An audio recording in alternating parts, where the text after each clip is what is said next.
Welcome back to the channel, where silence is never empty and every unanswered question hides a truth waiting to be exposed.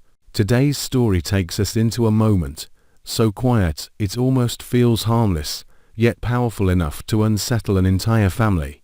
A single phone call, a reassuring voice, and a promise that everything is fine.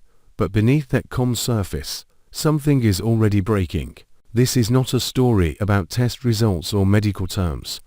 It is a story about fear disguised as love, about control disguised as protection, and about the kind of secrets that do not explode all at once, but slowly suffocate everyone who lives around them. As we step inside this emotional minefield, ask yourself one thing: when someone chooses silence to protect the people they love, at what point does that silence become the most dangerous lie of all? Stay with us, because what seems unsaid in this story may be far more devastating than anything spoken out loud. Naomi's silence after the call with Chelsea was not an accidental void, but something closer to a deliberate act, calculated with an almost chilling precision. When she reassured her sister that everything was fine, that the test results were nothing to worry about, the surface of the conversation was coated in a flawless calm enough for Chelsea to breathe a sigh of relief and place her trust in it completely. Yet beneath that calm, an attentive observer could clearly sense a carefully controlled hesitation, pauses that did not stem from emotion but from choice, as if Naomi were weighing every word so as not to let even a fragment of the truth slip through. She ended as though time itself were a threat that could expose what she was trying so hard to bury. The moment the screen went dark, the quiet in the room brought no sense of relief. Instead, it became an invisible pressure, forcing Naomi to confront herself and the decision she had just made.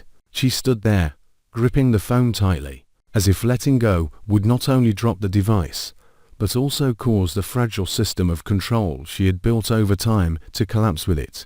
Jacob was the first to notice that something was off, not because of any concrete evidence, but because of a series of small details that did not quite align. Naomi avoided seemingly harmless questions, delayed sharing the password to check the test results, and offered the explanation that she wanted to wait for Bill so they could face it together. On the surface, the reason sounded reasonable, even carried the appearance of familial unity, but Jacob sensed a layer of defensiveness behind it, as if Naomi were erecting a barrier soft in appearance, yet firm in substance between herself and the rest of the world.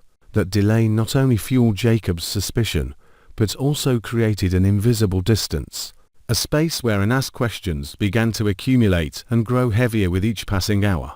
He watched Naomi more closely, not with accusatory eyes, but with the confusion of someone who feels something slipping beyond his control without knowing how to grasp it again. When Bill appeared, Naomi continued to maintain that the results had not yet come in, and it was precisely that consistency that made the atmosphere more tense. Bill worried not in a panicked way, but with a quiet, simmering unease that compelled him to investigate in silence, to trace even the smallest clues that might have been overlooked. In that process, the possibility that he might discover Naomi had already received the results and was deliberately concealing them hung in the air like a looming threat. The core of the story does not lie in whether Naomi is BRCA negative or BRCA positive, but in the fierce internal struggle unfolding within her. Naomi believes that love means bearing the burden alone, that shielding others from fear is a necessary form of sacrifice, and that if pain must exist in only one place, it should exist within her, where she believes she can control it. Naomi's silence is often placed alongside Kat's, yet their paths have never truly been the same.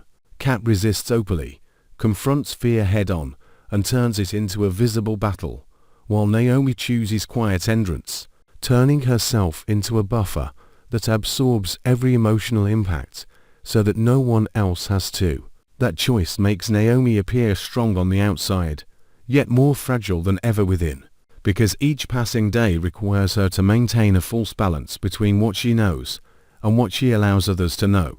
She is not merely concealing information, she's controlling the atmosphere around her, adjusting every small detail, so that Chelsea continues to trust, so that Bill is not pulled into a spiral of anxiety, so that Jacob does not feel pressure. But is that control truly protection, or is it slowly becoming a form of unconscious emotional manipulation, guiding those around her to react exactly as Naomi needs in order to preserve her silence? The story gradually points toward a future in which Chelsea, despite being reassured, begins to feel uneasy through intuition alone, a nameless, yet persistent sensation, as if something unspoken were hanging in the family air. When the truth finally emerges, it may not explode into a violent shock, but instead become a painful confirmation of what everyone has long sensed yet dared not name. If Naomi already knew the BRCA results and still chose to remain silent, does that imply that the result was not, in fact, negative as she told Chelsea? Or does her greatest fear lie not in the number on the test report, but in how the world around her would see her if that number were positive? Perhaps Naomi fears being treated as someone standing at the edge of life itself, overprotected, overpitied, and in the process stripped of the right to be normal. It is possible that Naomi learned to control the atmosphere around her as a survival mechanism, regulating information not only to protect others, but also to shield herself from the gazes, questions, and reactions she is not yet ready to face. Yet does that silence risk creating a dangerous cycle, where each passing day demands a new lie, a new delay, a thicker layer of defense, and within that cycle, who will be the first to reach the center of the secret? Will it be Jacob, the husband who has begun to sense the fine cracks in the story Naomi is telling? And if he is the one to uncover the truth, how will he confront that shock? Will he choose silence out of respect for Naomi's choice, or will he confront her, forcing both of them into a reckoning Naomi has tried at all costs to avoid? And if Naomi's silence, originally built out of love, ultimately becomes the source of deeper harm, will she still be able to believe that she chose the right way to protect the people she loves? And as this chapter closes, the silence surrounding Naomi does not fade. It deepens, thickens, and begins to press him from all sides. Every look held a second too long, every unfinished sentence, every moment she chose not to speak now carries weight. What was once framed as protection starts to resemble something far more dangerous, a carefully maintained illusion that can only survive if no one pulls the wrong thread. Jacob's quiet observations grow sharper, Bill's unease turns methodical, and Chelsea's intuition begins to whisper what no one dares to confirm. The truth is no longer asking to be revealed. It is waiting to be discovered by the one person that Naomi most hoped to shield.